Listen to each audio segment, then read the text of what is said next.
All right.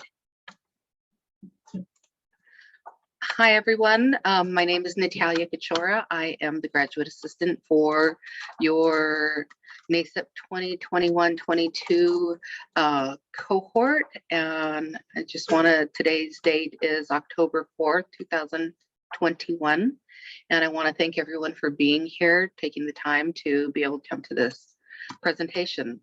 So today's agenda, we're going to go over office hours, definitions, vocabularies, what an abstract is, the hypothesis research methods, and the lab report and conclusion, scientific method flowchart, materials needed to complete your research, and important dates.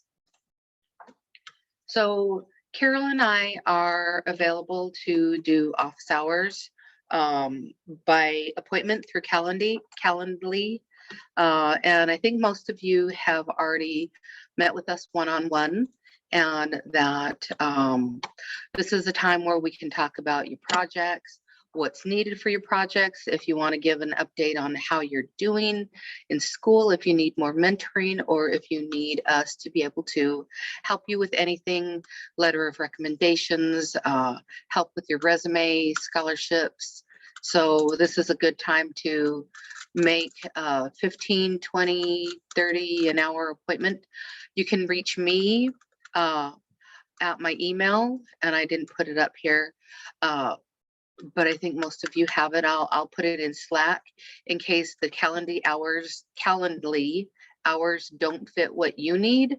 You can email me directly and we can set up a time together to meet on Zoom. Carol, did you want to add anything?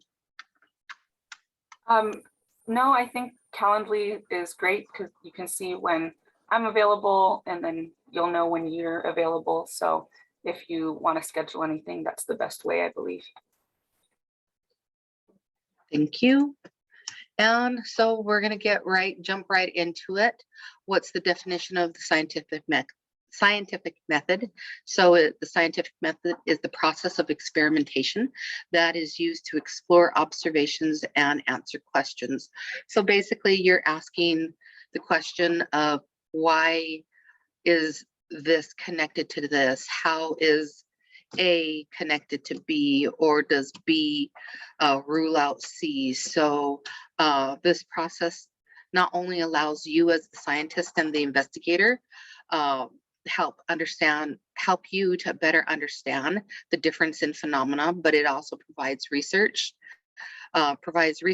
such as yourself and others and other ways to share and to discuss the results of your study. So anyone have any questions right now? No. Okay. Thanks, Jaren. What do you want to learn about your geoscience project? What is your critical thinking behind it? Why is it a problem? Why is it relevant to you or your community? Why should people know about this? Why has it been this way for so long? And I know a lot of you are doing water and you want to know why the water is not, why it's been so contaminated or dirty for so long. And this is a good question to ask. Who benefits from this research? Is it just you? Is it your class? Is it your family? Is it your community? And who's being harmed because nobody is, or there's not a lot of awareness to your project? Who's most directly affected by this problem? And you can answer that yourself.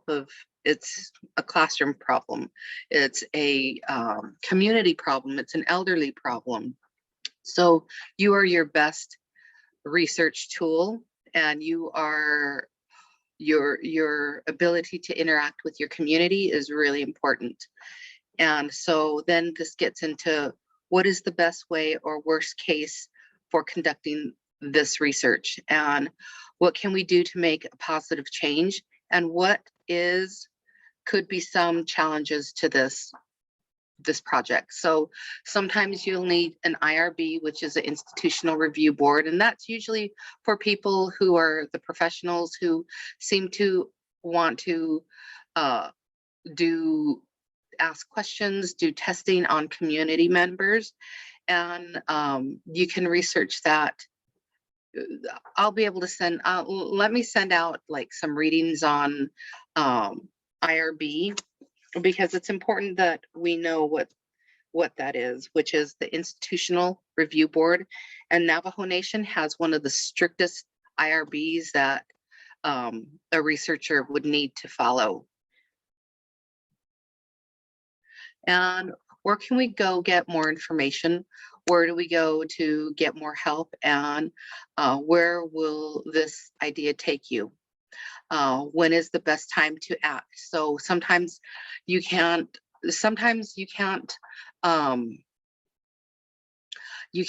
always talk to the people that you need to talk to.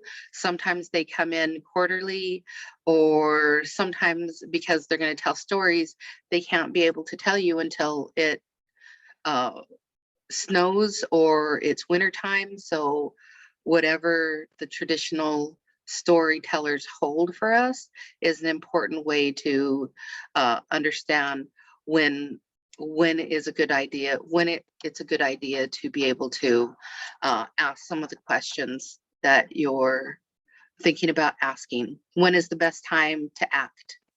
So how will we approach this safely? So are you going to need protective gear? Are you going to need somebody from the EPA or your tribal EPA or your tribal environmental office to go with you to be able to collect the samples? Or is it safe for you to go in and just touch the water yourself?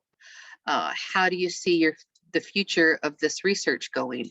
And how can we change for the better and for the good for your community? So these are some critical thinking questions you might want to look at, especially these 1, 2, 3, 4, 5, 6 questions. So you might want to just go and take a screenshot of this. So if you get stuck, you can think to yourself, what are one of these that I can answer? How is this going to help me in my research project? And research. What is research? You need to know background information on the subject, and this will help you create the hypothesis. So what are other research or experiments that are out there? Are there anyone from NASEP, quote, quote, NASEP, other cohort members who are in the community who can help you to give you ideas of what they went through if there are community members that come from your area? And will their experiment influence your experiments? And where do you find this background information? And the library, we're going to have a guest speaker in these next coming weeks, so you can learn how to use library resources, possibly at the U of A. This will give you a heads up on being able to collect resources and use resources at the U of A if you decide to go there, or if at any institution, you'll have a leg up and be able to know how to access or how to download information that you need for your research. So ask your librarian at school what they can do to help you find a database or printed material or other things that can help you with your research. And discuss your topic with your friends, your colleagues, your teachers, and everyone has an opinion or observation. And the web is fast and convenient. Okay, I don't know why I put life in general. Oh yes, I remember life in general. Because you are the keeper of knowledge yourself. And so you have life experience living where you're at and helping. There's a reason why you picked your project. So I know I went through that fast, these last couple of slides. Anyone have any questions at this time? No. All right, if you need to circle back, we can always circle back to something that, say, 3 or 4 slides trigger something that you want to ask. That's quite all right. And the hypothesis. So who knows what a hypothesis is? I know it's right here, but let me get some volunteers to tell me what they think the hypothesis is.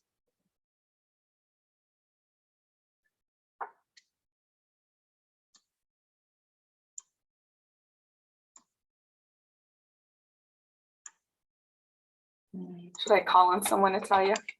Yeah, I think so. All right, let's see. Azure, what do you think that a hypothesis is in your own words?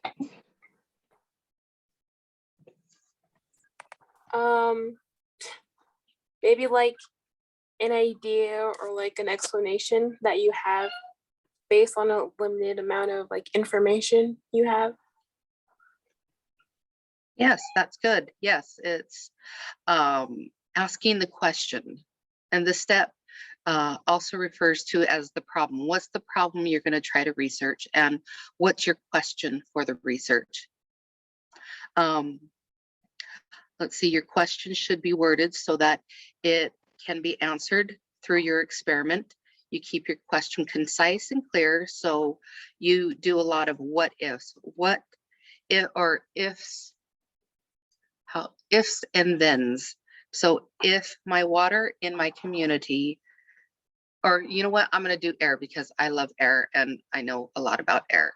So if my air in my community creates more asthma, then what is triggering the asthma? So you can see at this time it's dry. There's a lot of fires. There's a lot of dust. So I'm able to answer that question. Let's see. The question should have a purpose. Why do you want to know it? How does this matter? And who wants to know? So these are really good hypothesis, beginning hypothesis. It is just the ifs and thens. The first step is to have a goal. So what purpose will the answer to the question serve? So what's your purpose? So that's important. So anyone want to volunteer what their purpose is for their research?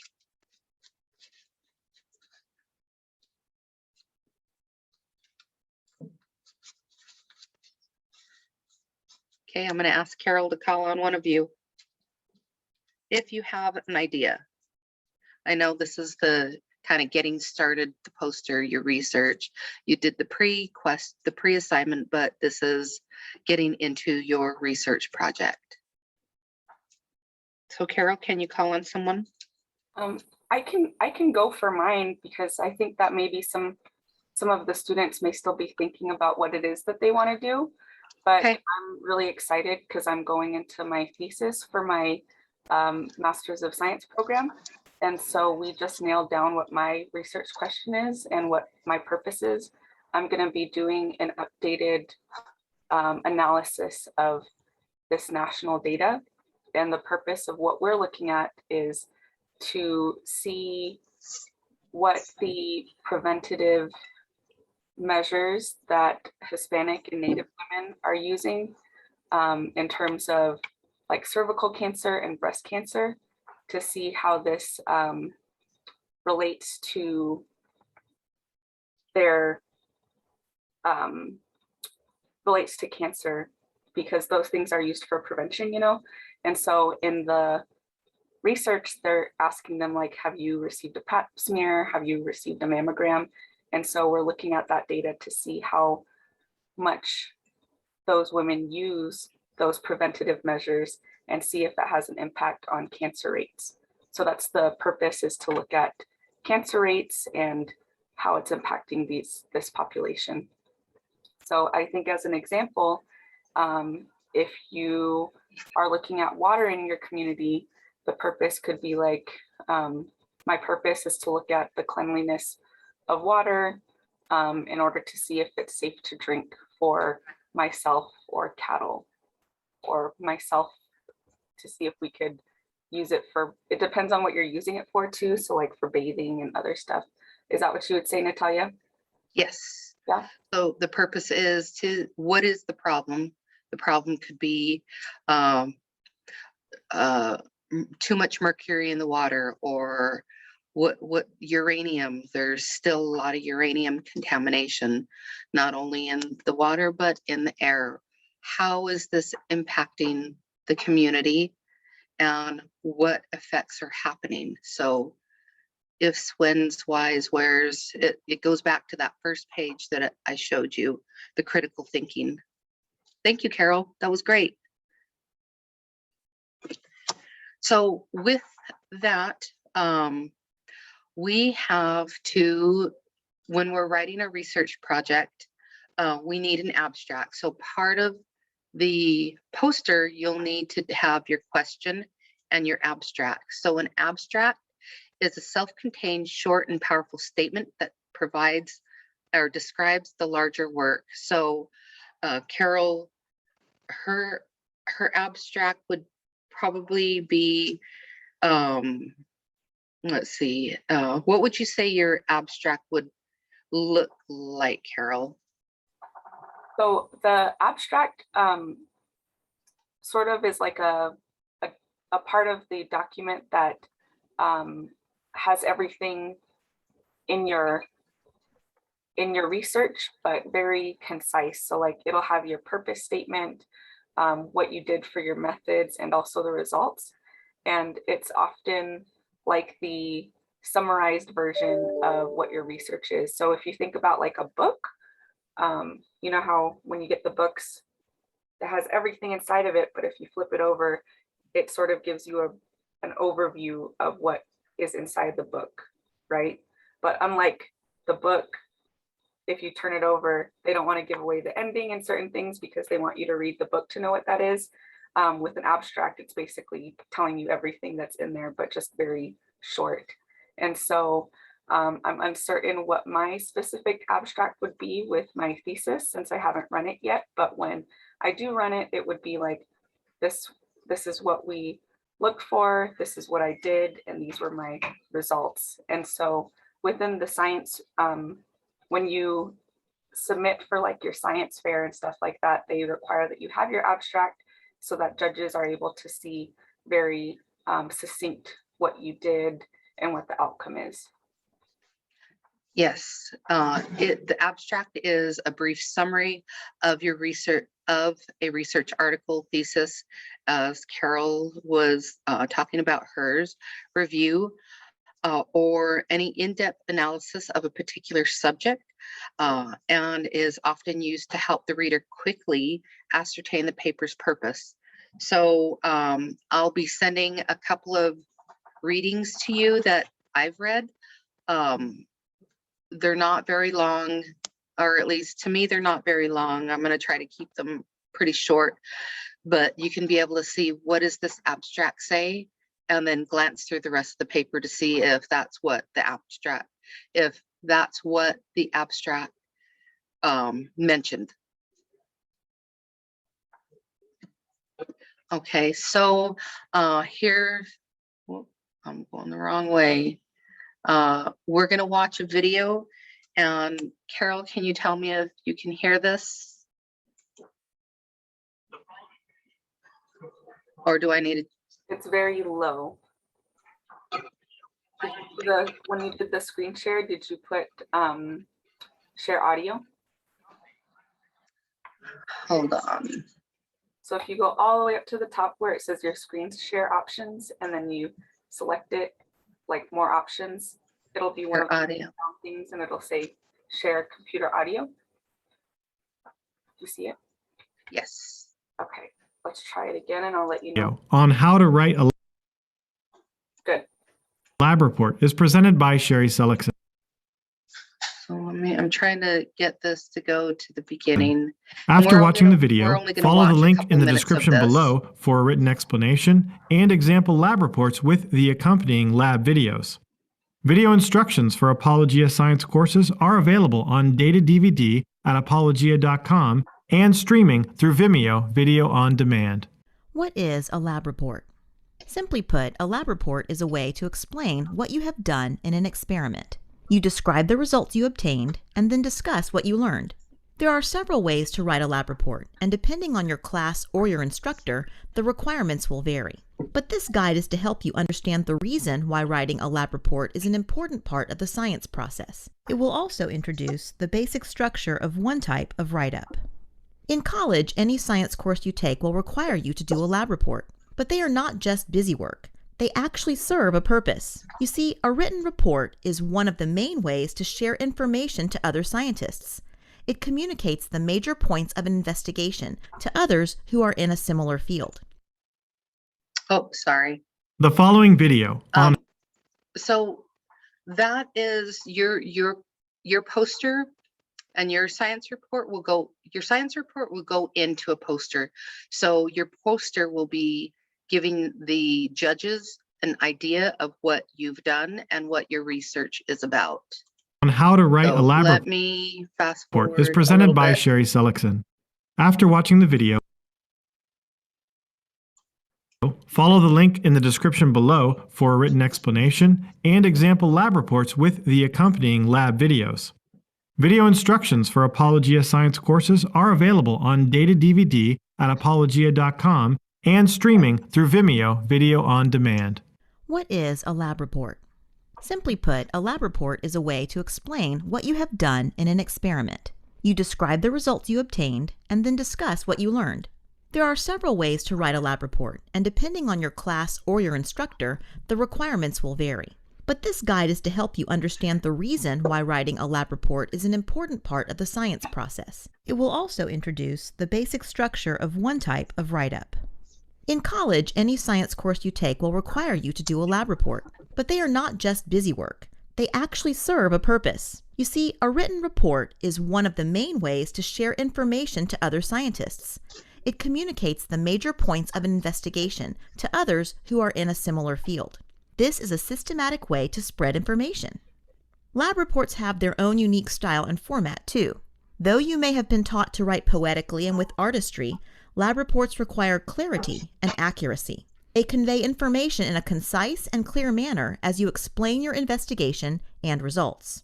These reports should only be about 2 to 3 pages in length, so excessive background or intensive explanations are not necessary. Just get to the major points. Additionally, when doing these, do not use pronouns in your writing. Instead of, quote, "we took 3 milliliters of vinegar and added it to our beaker," unquote, you would write, quote, 3 milliliters of vinegar were added to a beaker, unquote. See? It is more concise and yet still very clear. In a conclusion, don't say, quote, "I learned that when you take salt water and place it in a container with fresh water, the salt water will sink because I know that salt water is denser than fresh water," unquote.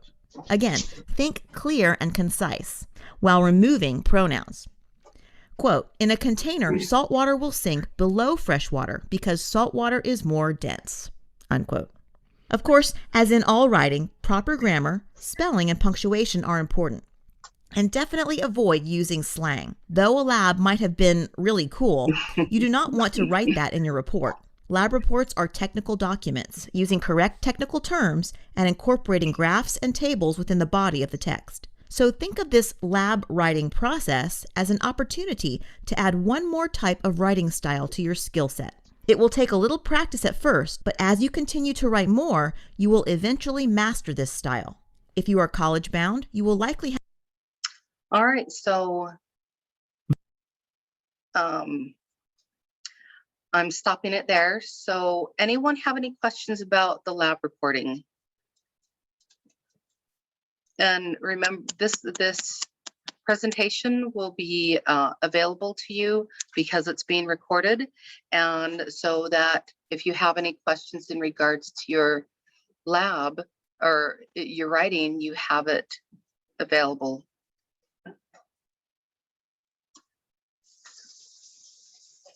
All right, so no questions. Let's move on to the next.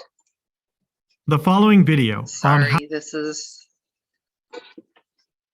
okay. Concluding your project. Summary and explain what happened in your experiment. Your conclusion should answer the question posed in step 1. So,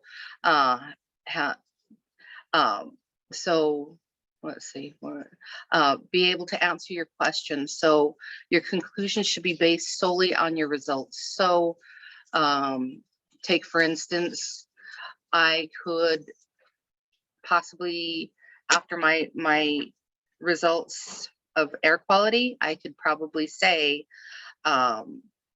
my results ended up having the results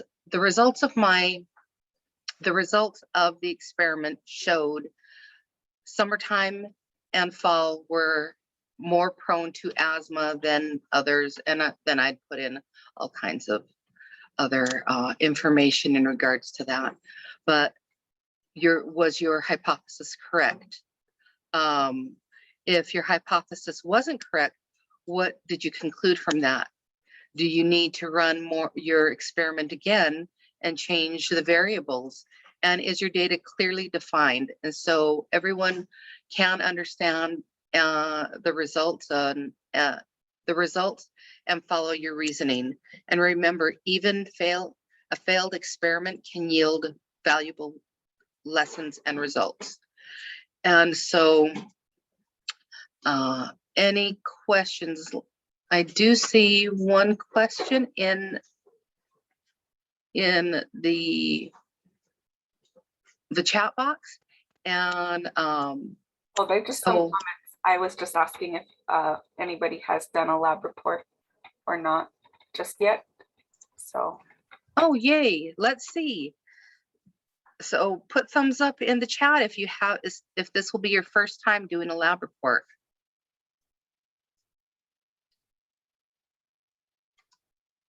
Yay, Michaela.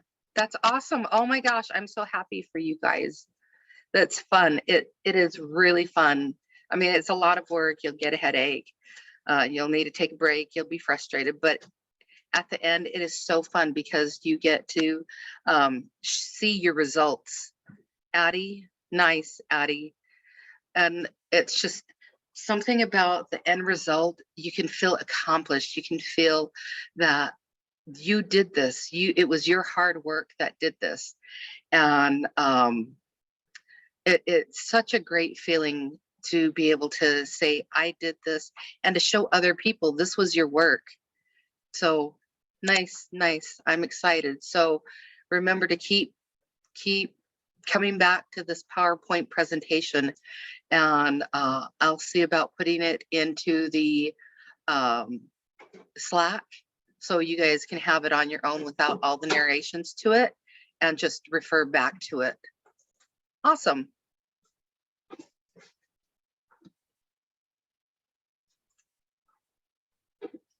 And let's see. So we're going to go into the scientific method, if I can get there.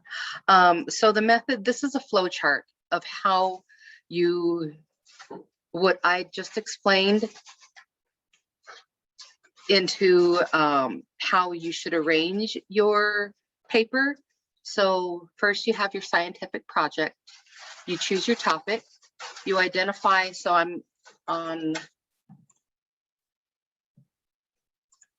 you identify your problem, research the problem, develop a hypothesis, design your experiment, test the hypothesis. This is right here, the fun part, because you get to use your water kit. Analyze the results from your hypothesis, formulate your conclusion, and then you just come back to identifying the problem and being able to describe what you just did. So, and here's a different scientific flow chart. So what is your purpose? That's what I had mentioned. The research, what is your research? Gather information from prior knowledge and text. Use your hypothesis, which predicts the outcome of your problem, ifs and then statements. So I went over that. The experimental design, so it identifies variables, materials, and procedures that you did. So, and number 4 and 5, you want to take a lot of pictures of what you're doing, because this is going to be part of your poster. So you conduct your experiment and you get your results and you go back up to your conclusion. So that is the scientific flow chart. So anyone have any questions that I didn't go over or that you have in regards to the scientific flow chart, scientific method flow chart?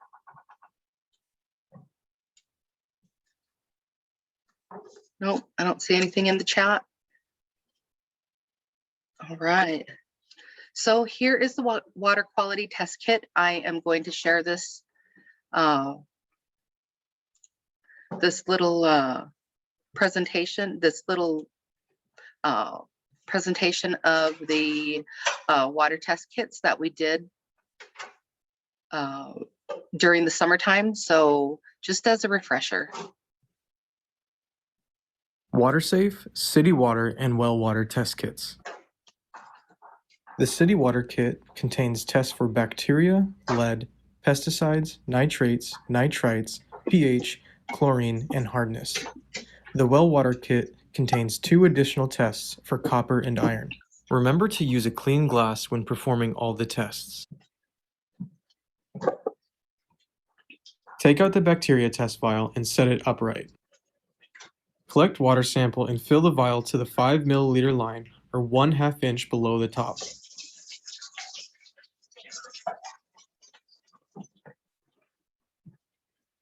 Screw the cap back on tightly and shake vigorously for 20 seconds.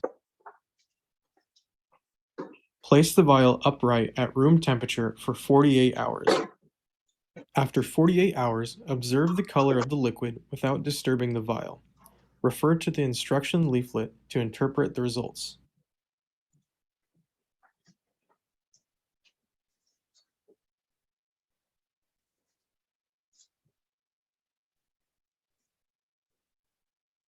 To carry out the lead and pesticide test, remove the test vial, dropper pipette, and 2 test strips from the package. Using the pipette, place exactly 2 pipettefuls of water into the test vial. To use the pipette, squeeze the top bulb tightly. Insert the pipette into the water sample, release the bulb, and lift the dropper from the water sample. To release water from the pipette, hold the pipette over the vial and squeeze the top bulb. This will need to be done twice to complete the lead and pesticide test. Swirl the vial gently for a few seconds before placing it back down on a flat surface. Place both test strips into the test vial with the arrows pointing down. To read the results, remove the strips from the vial and place them on a flat surface with the arrows pointing left. Refer to the instruction leaflet to interpret the results. Immerse the reagent pads at the end of the strip into a water sample for 2 seconds, then remove. Place the strip down for 1 minute until the color becomes stable. Refer to the instruction leaflet to interpret the results.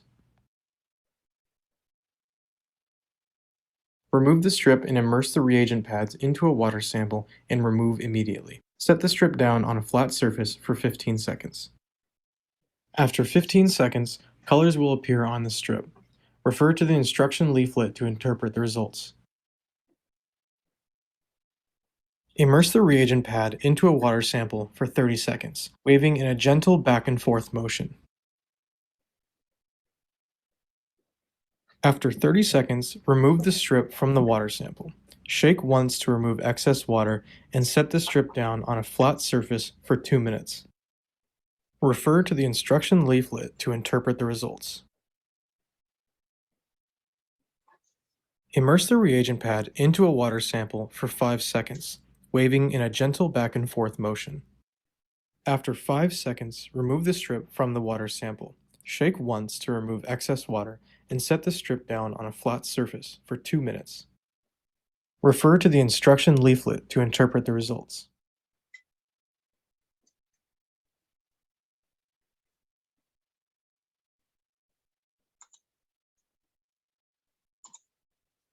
All right. Any questions on the reminder video? I had a general question. So Yes. if we think back to when we tested the water in the summer, did anyone get a positive bacteria test? So according to the video, that would be if your vial turned yellow. No, mine turned purple. Yours was purple. Was everybody else's purple? Thanks for sharing, Jared. Mine was purple. This is purple. Michaela's was purple. That's good.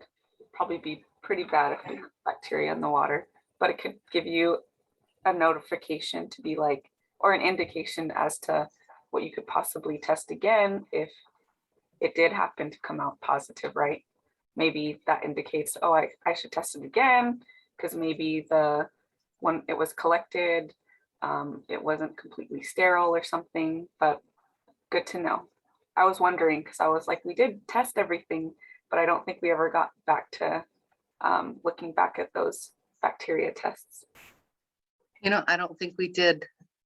I don't think we did. We probably need to put that in. So here are some resources that will help you through your research. I'll probably send out papers for you to read on water, air, sustainability, whatever you've decided to research. So you can take a screenshot if this helps. So I'll give it a second. Some of these resources might be covered in the next workshop too. Mhm. We go over scholarly resources and how to find them with our next presenter. All right, moving on. So this is what you will be presenting at your with your final project is a poster board. So this is from two different students, Ariel Simpson and Tylee Nez. The consumption of contaminated water on the Navajo Nation reservation. So you can see she had pictures, graphs. Let me put a pointer.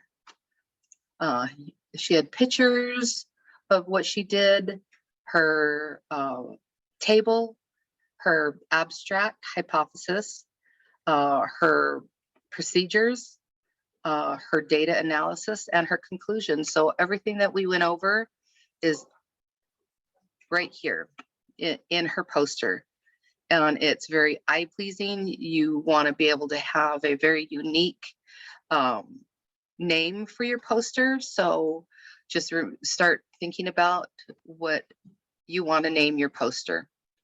Then Tylee Nez, her water quality equity toxicity in Arizona. So she went from one side of Tucson to the north side of Tucson to the south side of Tucson. And you can see again, she did an introduction, which was an abstract. Her methodology was the procedures, her discussion, the results, her conclusion, and her future works, which that was not in there in the presentation, and who she acknowledged. So this is two different types of posters, and every poster is unique, but they all have the same information. They all have the procedures, the methodology, the results, the conclusions. So it's just the order that you want to put it in, or the order that that will make more sense. Any questions? Nope. Okay, moving on. And so one of the science fairs that you will be participating in is SARSEF, which is the Southern Arizona Research Science and Engineering Foundation. So this is what we're going to be working for and getting our posters done. And there are some important dates that we'll go over to make sure that you're registered, your parents know. They also help fill out the information. And here are two students that actually placed their water projects placed. So this was, her name is Celestina, but we call her Cece.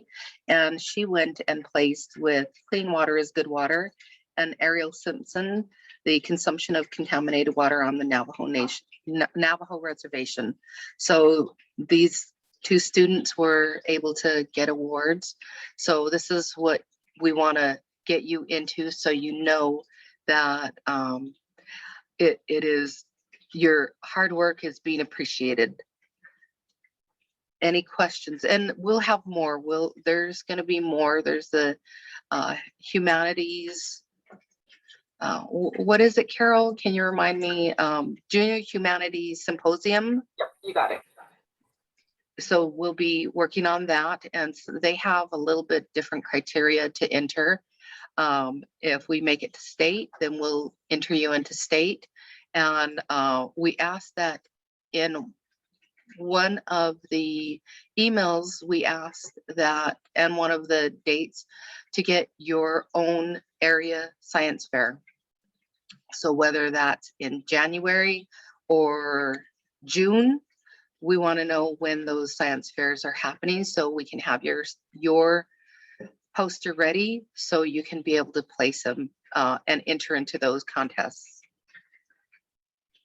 So that's just one of them. And once again, here are some future dates. So today we had my presentation of how to get started with your presentation or your poster boards. On the 18th, we have how to with Campus Library. In November, we'll be having water quality. So her name is Joni Tobacco, and the importance of water. And we're working on the next few presentations with the American Indian alumni to see if they can come in and help us get your resumes going, get your letter of recommendations, or your essay ready for scholarships. So we want to start getting you ready for that, because some of you are seniors, and that we want to make sure that you're being prepared for scholarship or financial aid or anything that requires an essay or a resume from you. And then in December, that will continue and possibly have a movie night sometime in December. So a Christmas movie and New Year's movie. So in January, we'll start looking at the different types of STEM opportunities, natives in STEM, or people who work with native reservations, communities in the STEM fields. So SARSEF, as you can see over on this side, the registration starts in February and closes in, or starts in January and closes in February, and in March is when the science fair is. And the Native American, what is that one? ACES will be happening in May, I think, for 5th to 12th grade. I have to relook at that.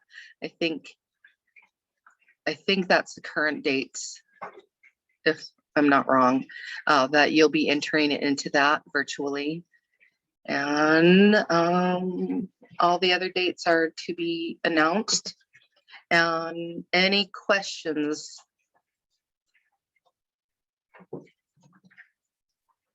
Any questions for me? Look at, there's some chats. Kayla's was purple. Okay, yeah. The virtual fairs. So as humans, we like to, I wanted to throw in something extra, and I'm going to ask Carol if she can share. I'm going to stop sharing so Carol can share. So as we get older, sometimes some of us like to procrastinate, me included. And I was hoping that Carol is able to share I think it's a 10-minute TED Talk on procrastination. It's funny, and it's also kind of true. And Carol, are you able to share the TED Talk? Yes, I can get that started. And while I'm doing that, I think that Natalia did a great job getting everything succinct so that it's understandable how the research poster will work. So outlined how the lab report is written, because when you have a lab report with all those items that she covered, you're basically taking those sections and putting them into what your research poster is going to look like. So it's all there. So rather than having it as a written document, you have it in something that's eye-catching and pleasing to judges or viewers so that they can see what it is that you've done. And so a lot of the times when people submit their research posters, they're also submitting that lab report and abstract, so that judges can view both of those things. And so they line up really well because they ask for the same thing. And just in case anybody's entering with their phone or whatnot, a couple things that I put in the chat were that the SARSF Science Fair is going to be virtual, so you don't have to travel to Tucson for that. You can do it virtually. I think that the second one that Natalia talked about, the Junior Science Symposium, that one may be in person. So we'll confirm that as well. But again, if there's any questions, put it in the chat, and I'm going to start the video. Please let me know if you can hear it. I'm going to do share sound. So Natalia, if you can let me know. So in college, Here. I was a government major, which means I had to write a lot of papers. Good sound. Now, when a normal student writes a paper, they might spread the work out a little like this. So, you get started maybe a little slowly, but you get enough done in the first week that with some heavier days later on, everything gets done and things stay civil. And I would want to do that like that. That would be the plan.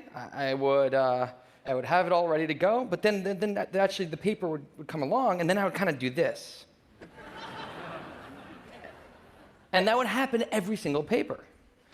But then came my 90-page senior thesis, a paper you're supposed to spend a year on. I knew for a paper like that, my normal workflow was not an option. It was way too big a project. So I planned things out, and I decided I kind of had to go something like this. This is how the year would go. So I'd start off light, and I'd bump it up in the middle months. And then at the end, I would kick it up into high gear. It's just like a little staircase. How hard could it be to just walk up the stairs? No big deal, right? But then, funniest thing happened. Those first few months, they came and went, and I couldn't quite do stuff. So we had an awesome new revised plan. But then those middle months actually went by, and I didn't really write words. And so we were here. And then 2 months turned into 1 month, which turned into 2 weeks. And one day I woke up with 3 days until the deadline, still not having written a word. And so I did the only thing I could. I wrote 90 pages over 72 hours, pulling not one, but 2 all-nighters. Humans are not supposed to pull 2 all-nighters. Sprinted across campus, dove in slow motion, and got it in just at the deadline. I thought that was the end of everything. But a week later, I get a call. It's the school. And they say, "Is this Tim Urban?" And I say, "Yeah." And they say, "We need to talk about your thesis." And I say, "Okay." And they say, "It's the best one we've ever seen."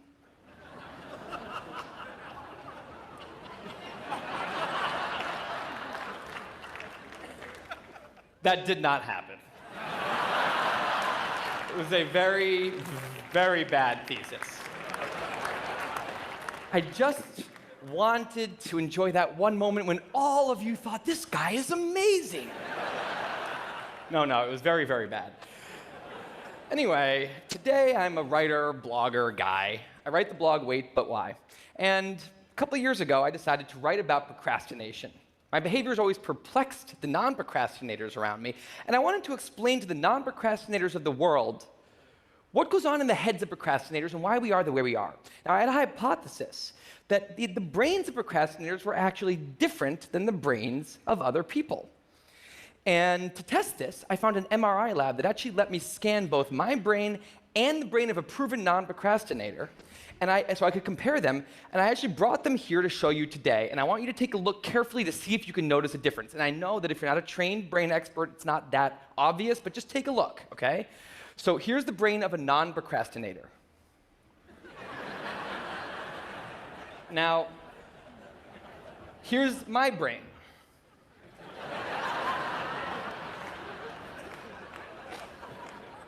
There is a difference. Both brains have a rational decision maker in them, but the procrastinator's brain also has an instant gratification monkey. Now, what does this mean for the procrastinator? Well, it means everything's fine until this happens. So the rational decision maker will make the rational decision to do something productive, but the monkey doesn't like that plan. So he actually takes the wheel and he says, actually, let's read the entire Wikipedia page of the Nancy Kerrigan-Tanya Harding scandal, because I just remembered that happened.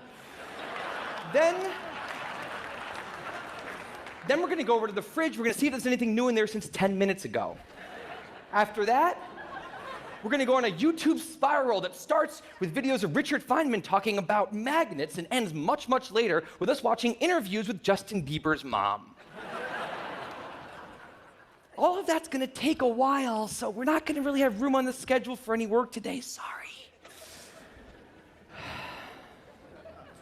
Now, what is going on here? The instant gratification monkey does not seem like a guy you want behind the wheel. He lives entirely in the present moment. He has no memory of the past, no knowledge of the future, and he only cares about two things: easy and fun.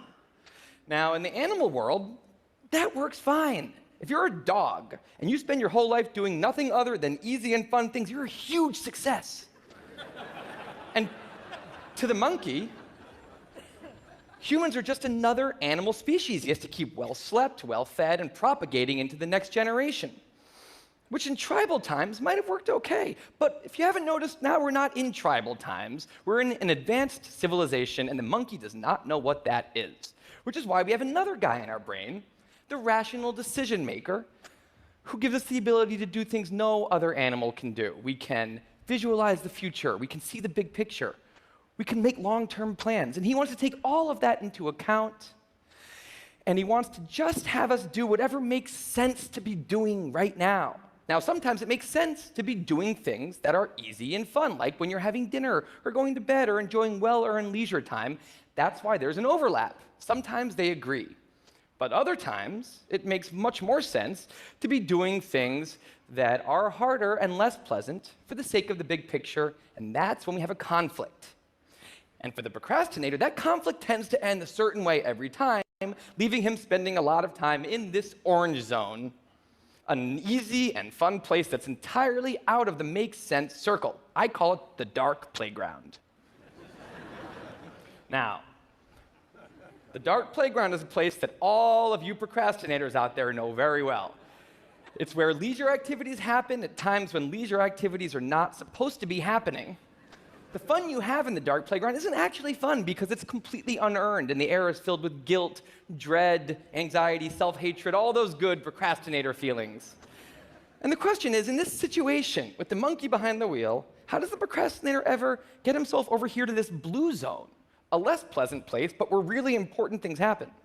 Well, turns out that the procrastinator has a guardian angel, someone who's always looking down on him and watching over him in his darkest moments, someone called the panic monster.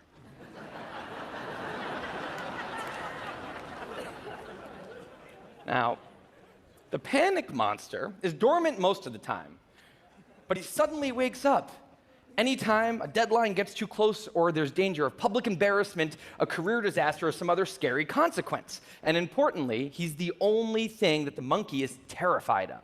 Now, he became very relevant in my life pretty recently because the people of TED reached out to me about 6 months ago and invited me to do a TED Talk.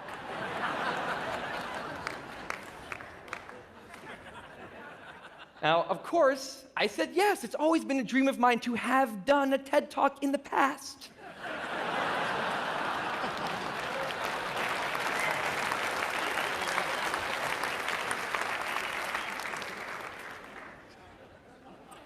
But in the middle of all this excitement, the rational decision maker seemed to have something else on his mind. He was saying, are we clear on what we just accepted? Do we get what's going to be now happening one day in the future? We need to sit down and work on this right now.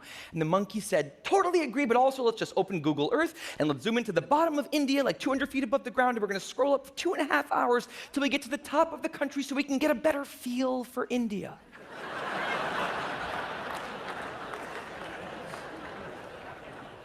So that's what we did that day. As 6 months turned into 4, and then 2, and then 1, the people of TED decided to release the speakers. And I opened up the website, and there was my face staring right back at me, and guess who woke up? So the panic monster starts losing his mind, and a few seconds later, the whole system's in mayhem.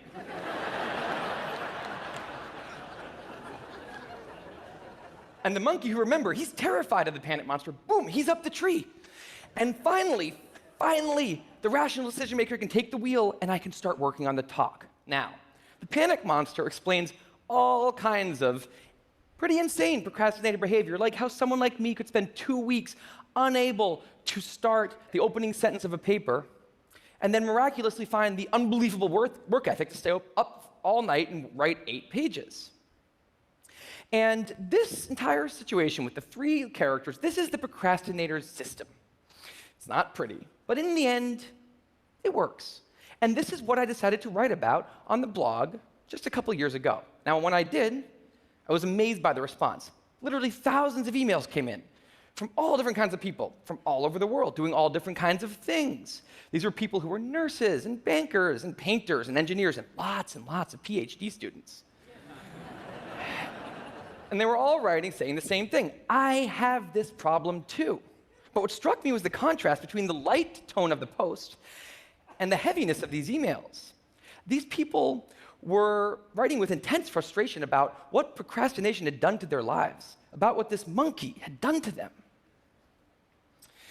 And I thought about this, and I said, well, if the procrastinator system works, then what's going on?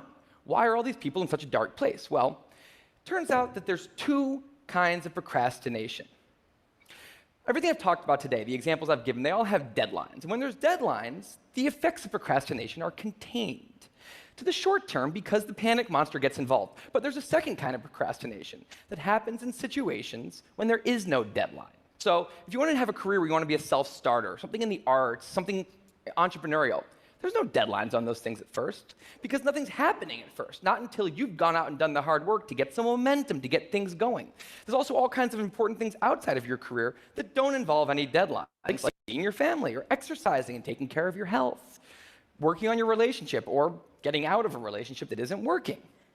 Now, if the procrastinator's only mechanism of doing these hard things is the panic monster, that's a problem because in all of these non-deadline situations, the panic monster doesn't show up. He has nothing to wake up for. So the effects of procrastination, they're not contained. They just extend outward forever. And it's this long-term kind of procrastination that's much less visible and much less talked about than the funnier, short-term, deadline-based kind. It's usually suffered quietly and privately, and it can be the source of a huge amount of long-term unhappiness and regrets. And I thought, that's why these people are emailing, and that's why they're in such a bad place. It's not that they're cramming for some project. It's that long-term procrastination has made them feel like a spectator at times in their own lives. The frustration was not that they couldn't achieve their dreams, it's that they weren't even able to start chasing them. So I read these emails, and I had a little bit of an epiphany that I don't think non-procrastinators exist. That's right. I think all of you are procrastinators. Now, you might not all be a mess, like some of us. And some of you may have a healthy relationship with deadlines. But remember, the monkey's sneakiest trick is when the deadlines aren't there. Now, I want to show you one last thing. I call this a life calendar. That's 1 box for every week of a 90-year life. That's not that many boxes, especially since we've already used a bunch of those. So I think we need to all take a long, hard look at that calendar. And we need to think about what we're really procrastinating on, because everyone is procrastinating on something in life. we need to stay aware of the instant gratification monkey. That's a job for all of us. And because there's not that many boxes on there, it's a job that should probably start today. Well, maybe not today, but you know, sometime soon. Thank you.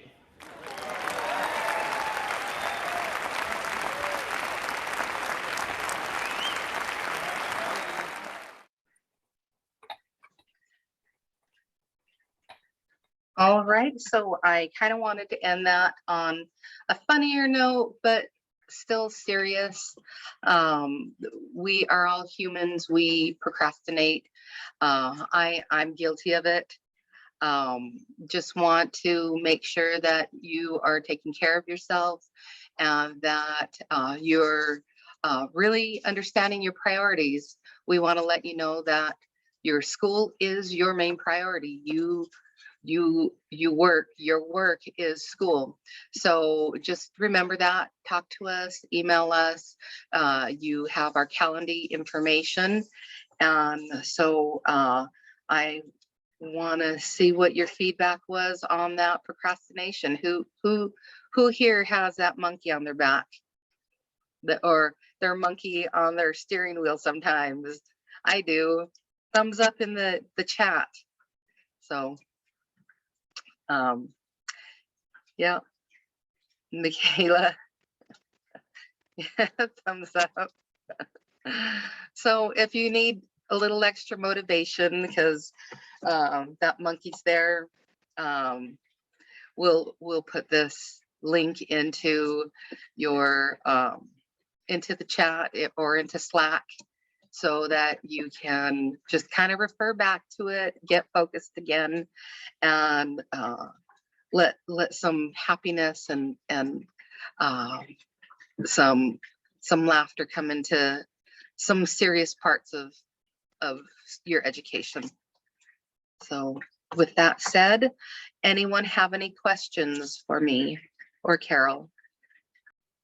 No. Thanks, Jaron.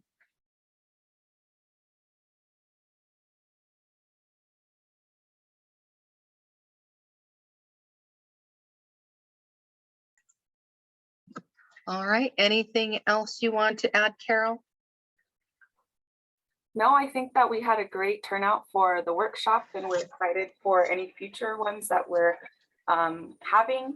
I know that Natalia wants to send another doodle poll out just to make sure that this is the best time for folks, because I know that when we had sent it before, it was when the school year was barely starting, or maybe some people hadn't started the school year yet. So we may change the date depending on what the response is, because we want more people to be able to attend. So keep an eye out for that once we send it. And as you're working on your assignments, again, as Natalia said, we're here to answer any questions. Kiara has gone through this process, so has Bronson. And so any one of us are able to help you with the research project. And as you all put in the chat, this is going to be a first time for a lot of you. So we're really excited that you're getting to have this experience, and it is a new experience. So don't be afraid to ask for help. We all have to start somewhere. Even with my thesis, I feel like I have a lot of questions for my advisor, and it can make you feel like not necessarily frustrated, but at the same time, it's like, I feel like I should know these things.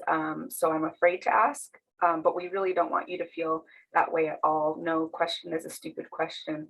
And so we're open to helping with all of these things, including the lab report, creating a great abstract, and also making your research posters look as nice as they can. And the way that a research poster is done, the way that we've done it in the past, is through PowerPoint or Keynote.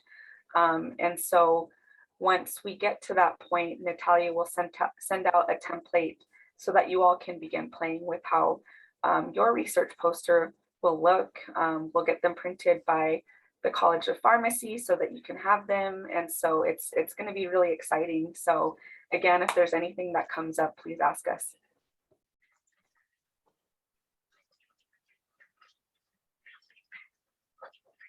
I think that's it for me. It seems like Rudy's gonna say something. Yeah, I was just gonna mention quickly that I remember there was this one year where we had a student kind of keep track of like the versions of her poster. And it was just really kind of cool to see, like, from when she got started to all the way to really kind of at that very end where she was really, you know, where it was complete. But then even after it was complete, like she was going in and she was looking at her word choice and she was making these small kinds of changes. And it was cool because I can't remember how we got the idea, but she started to kind of keep track of it, or she was sending, I think, the staff at the time picture or kind of the PowerPoint. So we had this record of like how the poster had changed over time. And so it was cool to see that. And I think that a lot of that though was also that there was help on this side too, to just give feedback. And I think that's the part where I would encourage the students, that procrastination is always a challenge, right? The more you're able to keep up with the assignments, the more you're in line with the staff being able to provide you feedback and hopefully make that process a little bit easier. Sometimes we have students that are coming in kind of towards the end, which is perfectly fine. We're still going to kind of support those students. We still provide them with feedback, but there's not that kind of opportunity to do what I remember that one student doing, which was make these small changes, but that ended up being like a good number of small changes that ended up in this kind of project that was a really great result for her, I think, and that she was really proud of. I think that that's the only thing too, is just that reminder that when we've seen the students take on this project and see it through in that way, I think a lot of students tell us that as they apply for scholarships, as they apply to the college or to colleges and universities, it's oftentimes something that they can put down and talk about as being something that distinguishes them from other students. Not, you know, I don't know, besides NASEP, I don't know a lot of students who are doing kind of college level research posters at this grade level. And even though they're college level research posters, it's kind of one just step above science fair posters, which is something that students are doing in middle school and in high school, and sometimes even as early as elementary school. So definitely some things that are doable. But I think that whenever students take that extra step, it's oftentimes noticed by scholarships and admissions folks. So encourage all of you to ask questions, to participate, to push yourself, to kind of keep on that pace, that hopefully that will kind of, by doing that, hopefully it helps you kind of along the path. And again, just thanks to Natalia for all her efforts and putting these kind of steps together. I think as I was looking at that video and he talked about like, oh, I'm going to make these steps and it's going to be easier. That's where Natalia has really kind of spent a lot of time to say like, what steps can I put in place to make this doable? And so if you follow Natalia's staircase, I think, I hope that it will be as she intended, a little bit of easier. But we know that you're students. We know that it's busy time as well. But we think it's still doable, and we have confidence in you, and we're here to support you too. Thank you, Rudy.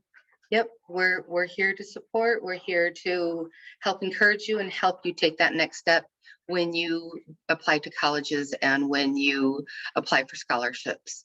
So, and we have some really fun workshops coming up, and yeah, any questions?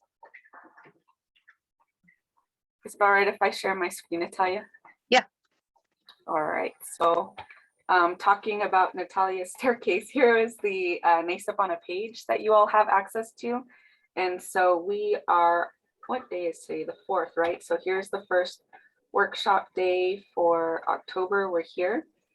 And so you'll see within these boxes a couple like due dates and things like that. And again, it's just so that we're all holding one another accountable for getting to that final product, which is the science fair readiness with the research posters.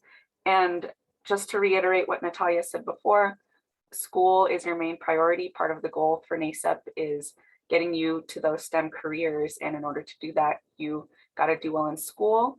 And so that should be your main focus, and this should be secondary. But with that, this is a responsibility, and we're here to support you with that. And so for some of the deadlines, like with the pre-assignment, if you needed more time and you communicated that with us, Natalia was willing to give you more time. And so with a lot of these, that's how it is. It's again, just to take those steps to make sure that progress is happening. Again, sharing my story with my thesis, it's a lot of me having to set my own deadlines to figure out how I'm going to get this done in a timely manner, you know, and so it's just an aid. These due dates are an aid to make sure that we get to that point.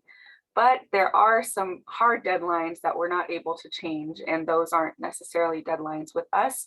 They're the deadlines that the science fairs have set forth. So you'll see in January, the 15th is when SARCEF opens their registration. So from the 15th until it closes is when we can start registering you all for the science fair. But once it hits that final deadline, we can't really extend that for you all. And so this will be a great tool to make sure that we're on track for getting to that final endpoint all the way up until May is when this calendar goes. So if you haven't accessed this already, I strongly suggest that you do. But I think that's it for me, Natalia.